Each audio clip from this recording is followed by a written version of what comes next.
The Emperor's New Underwear by Maynardo A. Macaraig.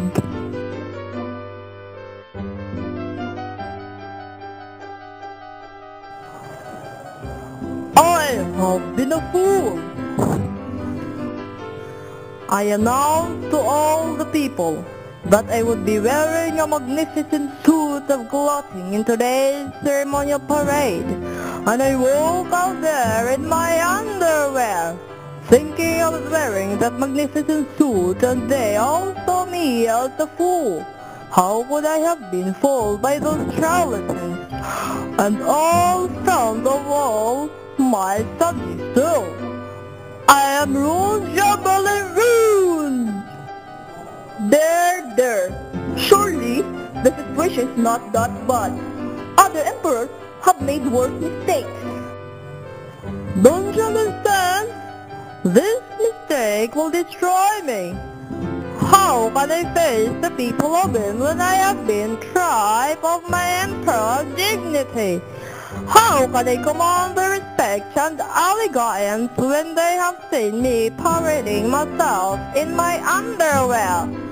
Only a fool walks around in his underwear. Now, even the lowest of my subjects can sin at me.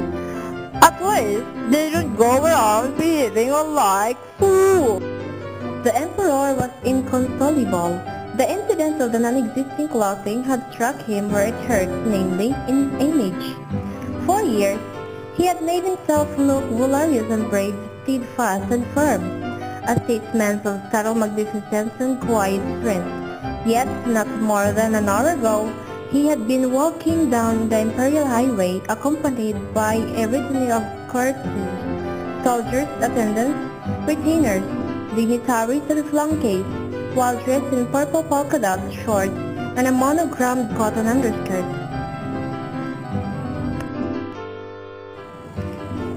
I hardly see what those persons are so smart about, Your Highness.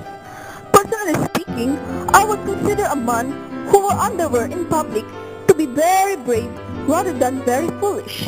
Why? If the Emperor himself has no objection to wearing underwear in public, then why should the common man?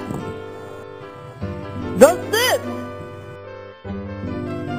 If I, the Emperor, can walk around in my underwear, why shouldn't everyone?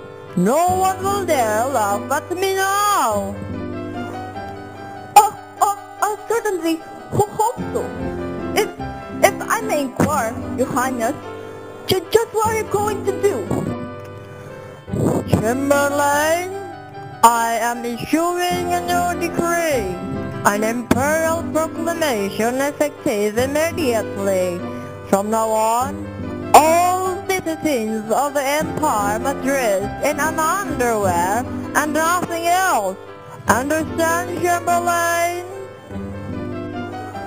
Oh, Your Majesty, it's such a card, such a joker, dressing in underwear really? Ha ha ha ha. What are you laughing at, you buffoon? I meant what I said, you fool. Inform the constabulary and the judiciary of my new proclamation at once. And you?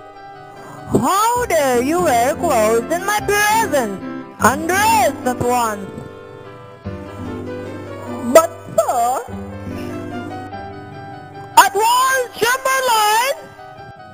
Soon, the people of the town were assembled once more to see yet another parade of the Emperor and his court. In the last parade, held just the day before, the Emperor had strutted around the city, dressed in his underwear. This time, however, things were different.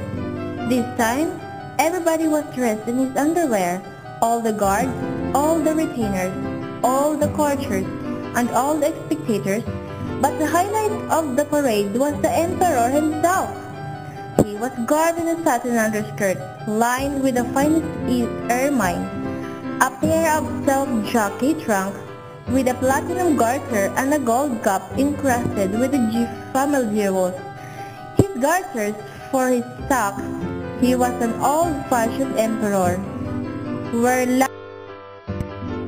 He looks like a complete idiot. This situation is intolerable. How can I get my students to respect me when I'm dressed in old, dirty, second-class underwear? You think you got problems? Try staying mattress in boxer shorts. And what are we going to do during cold weather? We could wear long underwear as they do in the West. The next morning, the Chamberlain was summoned to the royal throne, Rome, by a very angry emperor. Chamberlain, look! Out there in the streets! People everywhere wearing regular clothing!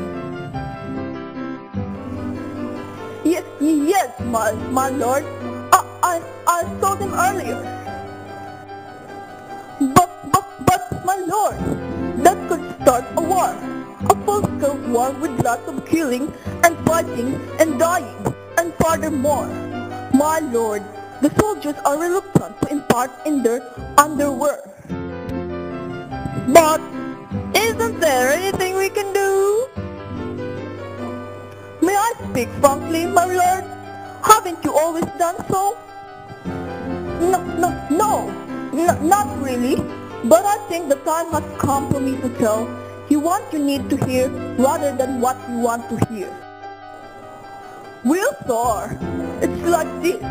Now, when you first parade around in your underwear, you must admit that you did not look a bit foolish. Of course, you can deny that you were a fool to be taken in by those two con men who, I'm not offending you, and your majesty. No, go on. Well, sir, you were fools. True, but so were we naturally. We didn't hold it against you being fooled too. But you see, we have become fools once already. And now, here you were with new degree, making us become fools twice. Well, we were tolerant about being fools once, but being forced to become fools, that was another matter entirely. But what of my royal dignity? How can I erase the stain of my humiliation? You can't. But consider this. What could be more humiliating to an emperor than to be driven from his throne because of underwear? The emperor considered the Chamberlain's words, and that day, the decree was abolished. People could dress in normal clothing once more, and the emperor's relations with his people returned to normal as well.